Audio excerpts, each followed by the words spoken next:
જય શ્રી લીરબાઈ મિત્રો, આજે આપણે લીરબાઈ માતાજીની સંપૂર્ણ જીવન કથા સાંભળવાની છે. તો મિત્રો, અંત સુધી સાંભળજો. અને આ લીરબાઈ ભારત દેશના ગુજરાત રાજ્યના સૌરાષ્ટ્રના બરડા પંથકમાં આવેલા પોરબંદર જિલ્લાના મોઢવાડા ગામ જાણીતું છે.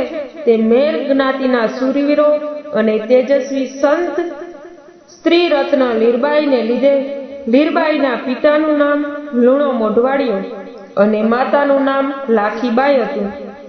આમ તો તે સમયે પરબધાનની જગ્યાએ ચેતવનાર સંત શ્રી દેવીદાસ મોઢવાડાના મેર જ્ઞાતિના જીવણાને કંઠી બાંધી હતી અને તેમાંથી સંત જીવણદાસ થયા. પોતાના ગુરુની આજ્ઞા મળતા જીવણદાસે બરડા પંથકને ચેતાવ્યું. આયરાણી સોનબાઈ જીવણદાસની વાણી ઉપર વારી ગયા અને તેમની સાથે ઘર સંસાર માંડ્યો. જેથી ધર્મપારાયણ એવા સોનબાઈને પણ સંત શ્રી દેવીદાસે કંઠી બાંધીને પોતાના શિષ્ય બનાવ્યા હતા. જેથી જીવણદાસ અને સોનબાઈની જોડીએ બરડા પંથકમાં ભક્તિનો પ્રકાશ રેલાવ્યો હતો. આવા સંત શ્રી સમાગમથી અને તે દંપતીના સંપર્કથી લીરબાઈના જીવનમાં પરિવર્તન આવ્યું અને લીરબાઈના માતા પિતા પોતાની પુત્રીને પવિત્ર અવતાર માનતા હતા. અને લીરબાઈ યુવાન અવસ્થાએ પણ ભક્તિમાં રંગાઈને ગાતા કે મારી આંખોના તેજ ઉઘડ્યા, મુને દેખતી કીધી દેવી દાસ, સમયા કરું સંતના.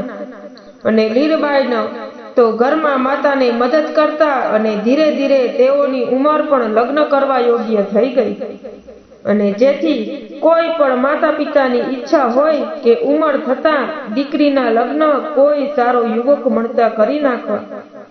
તેવી જ રીતે લુણો અને લાખીબાઈએ પોતાની દીકરી લીરબાઈના લગ્ન મોઢવાડા ગામની બાજુમાં જ આવેલા કેશવ ગામના વજસી મેર સાથે કરી નાખ્યા. અને શરૂઆતના થોડા જ દિવસોમાં લીરબાઈને પોતાના પતિ અને સાસરિયા સાથે અણબનાવ થવા લાગ્યા. કારણ કે પોતાના પિયર કરતા સાસરિયું સાવ નોખી ભાતનું લાગતું હતું, એટલે લીરબાઈને ત્યાં ઓછું ફાવતું હતું.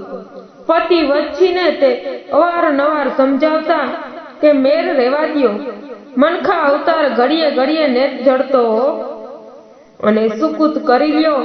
અને લીરબાઈની આવી વાત સાંભળીને સામે વચ્છી જવાબ આપતો કે ભગતડી, તારા ભરત જ્ઞાન મૂકે અને સાની મની બેહે જાય, એટલે કે તારું આ જ્ઞાન અને ભક્તિ મૂકે ને સાની મની બેહે જાય. તારે મારા ઘરમાં રહેવું હોય તો હું કાંઈ જ થવું જોઈએ. આવી વડસડ લીરબાઈને વજસી સાથે થયા કરતી ને એકવાર સંઘર્ષે ઉગ્ર સ્વરૂપ લીધું અને આથી કંટાળીને લીરબાઈ પણ ગળે આવી ગયા. અને છેવટે લીરબાઈ પતિગૃહ છોડી મોઢવાડા આવી ગયા. અને વચ્ચી પણ આવું થયું છતાં કાંઈ ન બોલ્યા. લીરબાઈ તો પોતાના પતિ અને સાસરિયા સાથે મન દુઃખ થતા પોતાના પિયરમાં આવીને રહેતા અને ઘરના તમામ કામ કરતા હતા. પોતાનામાં નાનપણથી ભક્તિના સંસ્કાર તો હતા જ, તેથી સમય મળે એટલે જીવણદાસ અને સોનબાઈની મઢીએ આવીને નાના મોટા કામ કરતા અને સંત બેલડીની સેવામાં સમય પસાર કરતા હતા.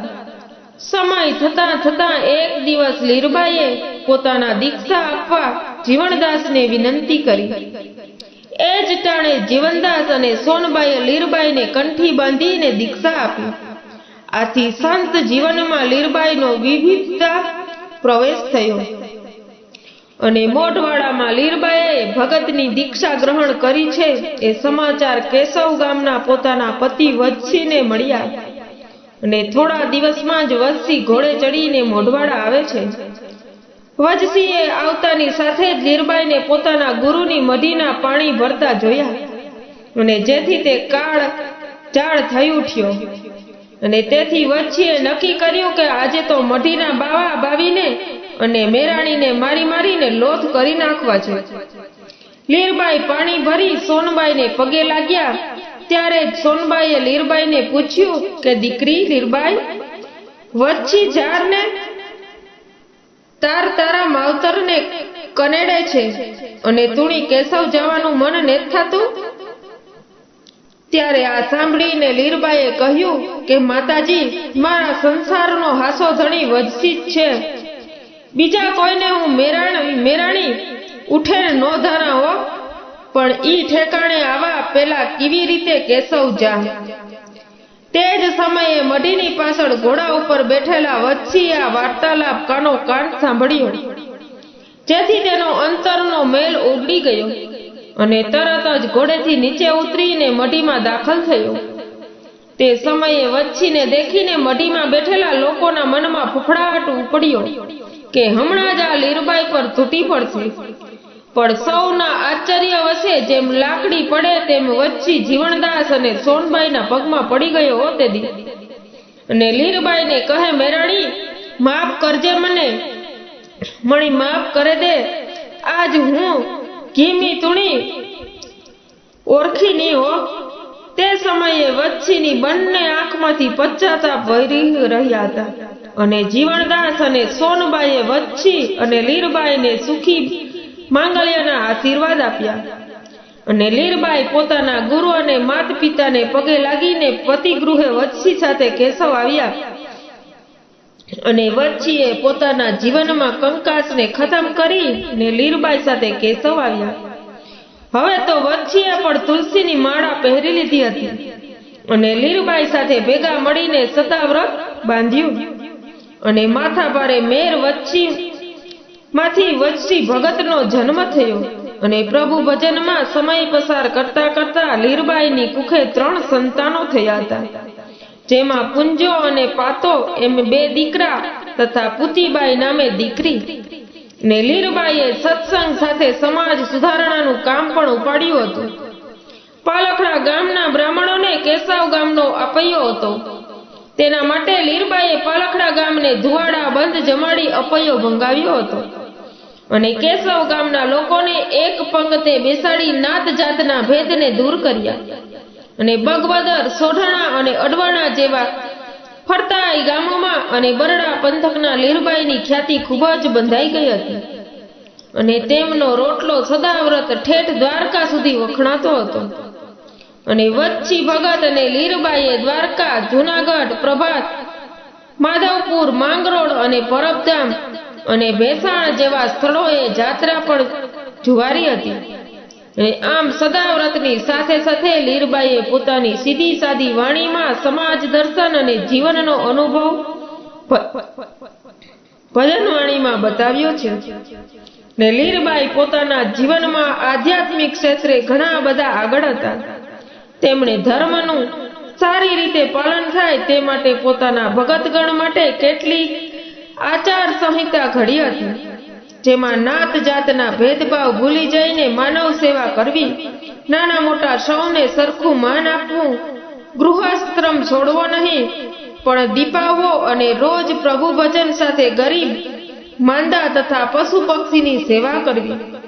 લીરબાઈના અનુયાયીઓએ ગળામાં સફેદ ઝીણા મોતીની માળા પહેરે છે, જે ખાસ કરીને મેર ભાઈઓમાં આ પ્રણાલી પ્રચલિત છે.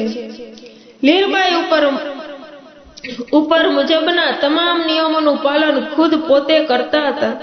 આમ લીરબાઈએ પોતાનું જીવન સદાવ્રત, સમાજ સુધારણા, પ્રભુ ભક્તિ અને ભજનો રચીને એક આદર્શ ઉદાહરણ પૂરું પાડ્યું છે. ને સમય જતા લીરબાઈએ પોતાના ભક્તગણને બોલાવીને રાણાવાવ તાલુકાના રાણાકંડોળા ગામે મહાસુદ બીજના વિક્રમ સંવત 1932માં જીવતા સમાધિ લીધી હતી. તે ગામમાં પ્રવેશતા જ તેમનું સમાધિ મંદિર આવેલું છે. અષાઢ સુદ ને બીજ તે સ્નાનિકોમાં મેળો ભરાય છે. તે દિવસે લીરબાઈના અનુયાયીઓએ તેમની સમાધિનું પૂજન કરે છે. લીરબાઈએ પોતે સ્થાપેલા સ્થાનકો કેશવ, મોઢવાડા, કોસા, રાણાકંડોળા, કોઠડી અને સિસલી ગામે છે. અને મોઢવાડા અને કેશવ ગામમાં લીરબાઈની પૂરા કદની પ્રતિમા સ્થાપવામાં આવી છે અને મોઢવાડાના આશ્રમમાં સોનબાઈની પ્રતિમા પણ આવેલી છે. રાણાકંડોળાના સ્થાનિક જગ્યા રાણા ભોજરાજીએ લીરબાઈને ભેટ આપી હતી તેવું ઇતિહાસ પોકારે છે અને લીરબાઈના પૂંજો અને પાતો એમ બે દીકરા હતા, જેમાં પૂંજાના વંશજો કેશવ અને રાણા કંડોળામાં અને પાતાના વંશજો કેશવ ગામના નિવાસ કરે છે.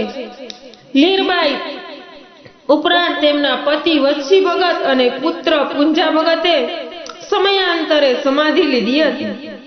વત્સી ભગત અને લીરબાઈનો પરિવાર કેશવ ગામના કેશવાલા મેર કહેવાય છે અને લીરબાઈ ભજનવાણી એકદમ સરળ અને સમજાઈ જાય તેવી છે. ને લીરબાઈ માતાજીએ તેમના જીવનક્રમ દરમિયાન રામદેવ પીરના 18 મંડપો કરેલા છે. ને લીરબાઈ માતાજીના હાથે છેલ્લા 2 મંડપ નવી બંદર તથા બગોદર ગામે થયેલા જે ઇતિહાસ પ્રસિદ્ધ છે. મહા તેજસ્વી શ્રી લીરબાઈ માતાજીના પરચાઓ ઘણા છે જે અત્રે આપવામાં આવ્યા છે. જે તમામ પરચાઓ સત્યની વેદી પર લીરબાઈ માતાજીએ આપેલ છે. અને આ મિત્રો, હવે આપણે લીરબાઈ આઈના વિશેનો ઇતિહાસ જાણ્યો. હવે આપણે નેક્સ્ટ સ્ટોરીમાં લીરબાઈ આઈના પરચા વિશે જાણીશું. તો મિત્રો, લીરબાઈ આઈની કહાની અને ઇતિહાસ જો તમને સારો લાગ્યો હોય ને તો અમારી ચેનલને લાઈક કરજો, શેર કરજો અને સબસ્ક્રાઇબ કરવાનું નહીં ભૂલતા. અને ફરી મળીએ આપણે લીરબાઈ આઈના પરચા સાંભળવા માટે. ત્યાં સુધી જય લીરબાઈ માં, જય દ્વારકાધીશ, હર હર મહાદેવ.